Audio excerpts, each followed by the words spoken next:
Hi, I'm California Blogger and welcome back to my channel. Today we're going to be doing a book review and summary on one of my favorite books. It's Project 333 and it says the Minimalist Fashion Challenge that proves less really is so much more. And it's basically about, it's a book about how, mainly as women, but men too, as women we tend to overshop. We have a lot of things in our wardrobe that we don't use. We buy things that we don't want, and we hold on to things that we don't want. And how this type of shopping trend also spans out into other aspects of our life. Now, before I get into the book, I just want to remind you guys to subscribe if you haven't subscribed yet. Please like the video and leave a comment in the comment section if you have any feedback of any of the stuff that we talked about or any other input on any other reads that you think are really helpful for just downsizing or becoming a minimalist or just making your wardrobe more efficient or smaller. Okay, so this book has 33 chapters, so I'm not going to get into all of them. They're all really good. They're short, obviously, and I think that she picked 33 chapters to kind of go along with the theme of 333 project. And the 333 project, essentially what it is 33 pieces of clothing for 3 months out of the year. So, change your wardrobe. And the reason why would you have 33 items for 3 months out of the year? It's for each season. So you're gonna have a summer wardrobe, a fall wardrobe, a spring wardrobe, and a winter wardrobe. And the goal is to downsize those 4 wardrobes to 33 items. You could have some repeat items, like if you guys like tennis shoes, for instance, you might want to wear them in the summer, winter, spring, and fall. It's something you can wear all the time. But either way, you have 33 items for the season, and you put whatever other items that are for other seasons away, just to simplify your life, to help you not have to make so many decisions in the morning. If you just have a few your most favorite outfits to choose from, then you're not spending all this wasted time and energy looking through a mound of clothing that you don't even use. And to get to that, I would really like to read this excerpt. It's in the beginning of the book, and this is like what I read that really got my wheels spinning of why this project can be so important. So it says, the average woman owns $550 in clothing that has never been worn. We wear 20% of our clothing 80% of the time, yet 100% of our wardrobe gets 100% of our attention, emotion, space, and time. That's exhausting. Do you want some relief, a little peace? Organize your closet year after year or season after season is just a band-aid for much larger problems. We have too much. We have way more than we need, and we have been led to believe that we still don't have enough. We don't have the right shoes, the trendy coat for the season, the perfect little black dress, or the latest and greatest handbag. Between constant comparing attractive advertising campaigns and ridiculously low fast fashion prices, we just add and add and add, and it's never enough. So that's a good little window into where this book is going. I'm going to talk about some of the chapters in the beginning of the book, just some of my favorite chapters, just to give you guys an idea. Chapter 3, emotion. This chapter is about how we might feel guilty for buying things that we didn't want, and so we don't want to let go of those things, or holding on to things that don't fit our body correctly, that constantly remind us of things that we might view as imperfections, and how holding on to clothing that we don't like or want has an emotional role in our lives. Chapter 4 was another really good one. This one's eco. This chapter talks about some of the main points that she outlined in this chapter. And she says, she writes, the world now consumes about 80 billion new pieces of clothing every year.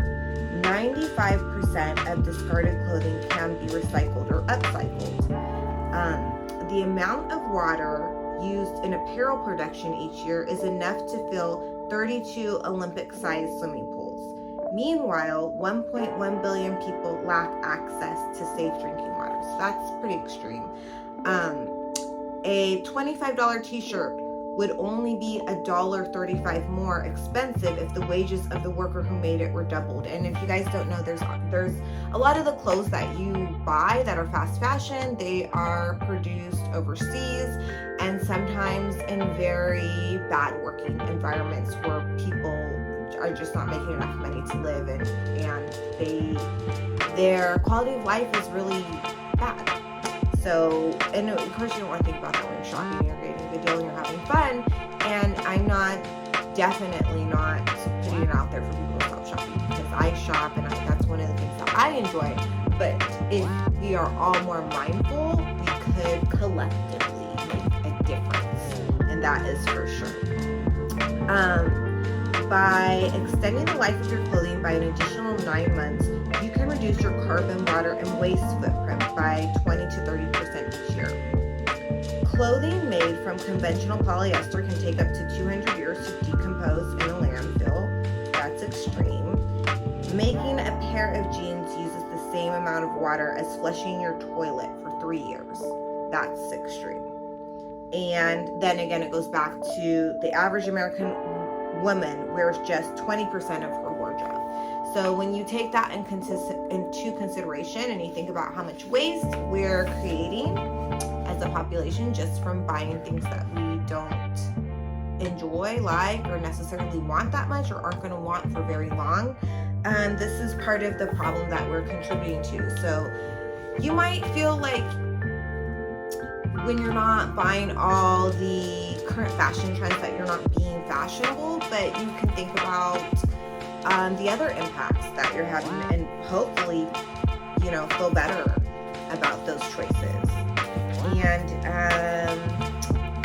so yeah, it kind of goes, and the next chapters after that is crazy, curious, and questions. It talks about, those 3 chapters basically talk about how just doing something like cutting back on your spending with shopping and downsizing can create really big differences in your life. It can change your lifestyle, and it doesn't maybe seem like it could, but when you start to spend less and you have a smaller wardrobe, that frees up all this income in your life, and obviously that income can do other things. So after that, it goes into the next chapters are eliminate and challenge, and it kind of gets into like how you actually do the challenge. And then it gives you so the pieces that you would do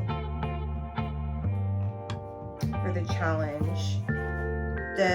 What's 33 items include clothing, accessories, jewelry, shoes.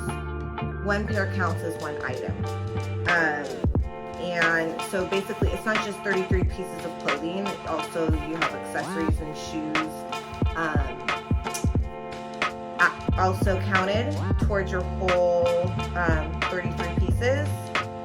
And one of the things that, and then she kind of talks about like the fear of letting go. She talks about, one chapter is called Messy, and that kind of talks about like maybe 33 items doesn't work for you. Like maybe you're a shoe lover and you just have to have like, I don't know, at least 15 or 20 pairs of shoes, anything less, it just wouldn't work for you. Then she talks about use this challenge in a way that does work for you. So you're going to give yourself a pass on that. You don't have to stay strictly in the guidelines of this challenge. This is about downsizing what you have and obviously improving your life. And if it doesn't feel right for you, then it's not improving. It's not making your life better. But definitely, I would say from my own experience, and I haven't gone down to 33 items, but I have definitely downsized my wardrobe. and I tried more recently to be very mindful of my purchases and buy things that I really, really love. And I see a huge difference in just the way that I appreciate things, and my spending has definitely declined when I only buy things I really, really love. And one of the things that she did that are helpful, she included 4 chapters that are Erin, which is a woman, and today she shows her winter wardrobe, and then she does like a little art is so cute. She does like a little picture of each woman, and she has a different woman for every season. This is Christine, this is for spring, and then she interviews them, and she talks about I have to do my favorite season, that's fall. It's Carolina. I like to dress things too, so I really like that. She just talks about what their capsule wardrobe is, basically what their 33 pieces are, and just gives an example, because 33 pieces might seem like really extreme for you. So I like that she does the example. I like the concept of the Project 333. Like I said, I'm not following it verbatim, but I'm definitely making huge changes in my wardrobe and my purchasing, and I definitely recommend this book. Like, if you want to do your part to try to help the environment, or you just feel like you want to be more put together, or you feel like you have too much stress in your life, there's so many things that downsizing your wardrobe can help with. And the author, Courtney Carver, she talks about that. She goes really into detail of how much it helps, and you know, all her ideas and thoughts and statistics, they all make sense, and I really I didn't think about it. I did not think about it the way that she put it until I read the book. So I definitely recommend this book, guys. And once again, if you haven't subscribed, please subscribe. Like the video, comment in the comment section if you guys have any input or anything to add. Thank you guys so much for coming along for another one of my book reviews. I hope to see you guys all again soon. Bye.